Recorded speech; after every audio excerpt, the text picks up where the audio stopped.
ሰላም ውድ የቻናሌ ቤተሰቦች እንዴት ናችሁ? ሁሌም ፍክትና ድምቅ ብላችሁ ታዩልኝ። ዛሬ ደግሞ ፊታችሁን የምትንከባከቡበት ቆንጆ የሆነ ለማዲያትና ለብጉር የሚሆን ቆንጆ የፊት መንከባከቢያ ማስክ ወይም ደግሞ ስክራፕ እናዘጋጃለን ማለት ነው። ማክሳችንን ለማዘጋጀት የሚያስፈልገን ግብአት ድንች ነው። አንደኛው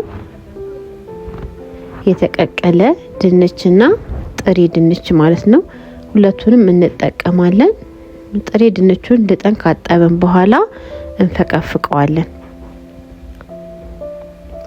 ድንች ቫይታሚን ሲ በውስጡ ስለያዘ የፊታችንን ቀለማት ለማስተካከልና መጨማደድን ለመቀነስ ይረዳናል።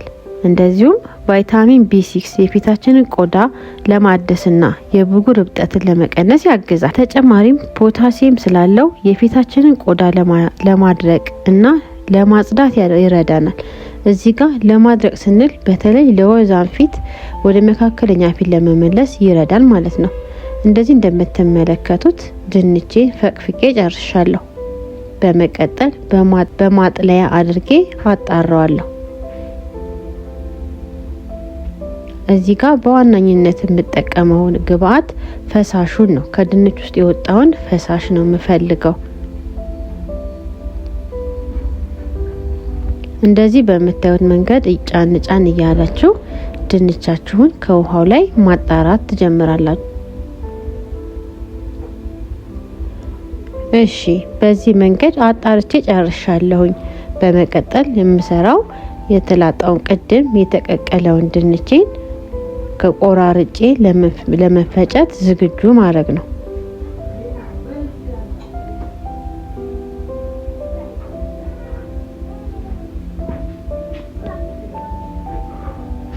መፍጫዬ ውስጥ ካረኩኝ በኋላ አንዴ ቅድም ያጣራውትን ፈሳሹን የድንች ጭማቂ እጨምርበትና አብሬ በደንብ አርጌ ክሬም እስኪሆንልኝ ድረስ እፈጫዋለሁ ማለት ነው። ይሄንን ውህድ በሳምንት 2 ጊዜ ወይም 3 ጊዜ ብትጠቀሙት በጣም ይመከራል። እንደዚሁም ቤተሰቦቼ ይህ ውህድ ከመጠቀማችሁ በፊት ሁሉም አይነት የፊት ማክስ ለሁሉም ፊት ይስማማል ማለት አይቻልም። ስለዚህ መጀመሪያ ቴስት ማድረግ ወይም ደግሞ ቼክ ማድረግ ይኖርባችኋል። ይህንንም ቼክ የምታደርጉት ወይ እጃችሁ ጋር ወይ ጆሮአችሁ አካባቢ ጋር ይሆናል ማለት ነው። ያኔ ስታደርጉ የመቅላት ወይም የማሳከክ ሁኔታ ካለ አለርጂ ሊሆን ስለሚችል ባትጠቀሙት ይመከራል። እና እንደዚህ ቆንጆ ሆኖ ክሬም ሆኖ ተፈጭቶልኛል። ይሄንን እኔ በሁለት መንገድ ነው የሰራሁትኝ። ወደ ቀይ አድርግና ይሄኛውን ማታ ለመቀባት አዘጋጀዋለሁ። ምንም ነገር አልጨመርኩትም። ድንቹ ብቻ ነው ተቀብቸው አድራለሁ ማለት ነው። እንደዚህ እየተቀባችሁ ብታድሩት የበለጠ ውጤቱን ታገኙታላችሁ። ሌላ ያዘጋጀሁት የቀረው ክሬም ላይ የእርድ ዱቄትና ትንሽዬ የሻይ ማንኪያ ማር ጨምሬ በደንብ አዋህደዋለሁ።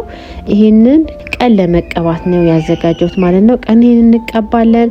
ከ10 እስከ 15 ደቂቃ ላያችን ላይ አቆይተን እንታጠባለን። ወዲያውኑ ሞይስቸራይዝ እናደርጋለን ፊታችንን። ይሄንን ይመስላል የዛሬው ቪዲዮአችን። በቀጣይ የምሰራላችሁ ነገር ካለ በኮሜንት ሴክሽን ላይ አሳውቁኝ። ቪዲዮን ከወደዳችሁት ላይክ፣ እንደዚሁም ለሌሎች እንዲደርስ ሼር በማድረግ ቤተሰብነታችሁንና አጋርነታችሁን አይለኝ እላለሁ። እስከ ሳምንት መልካም ሳምንት። ደህና ሁኑልኝ።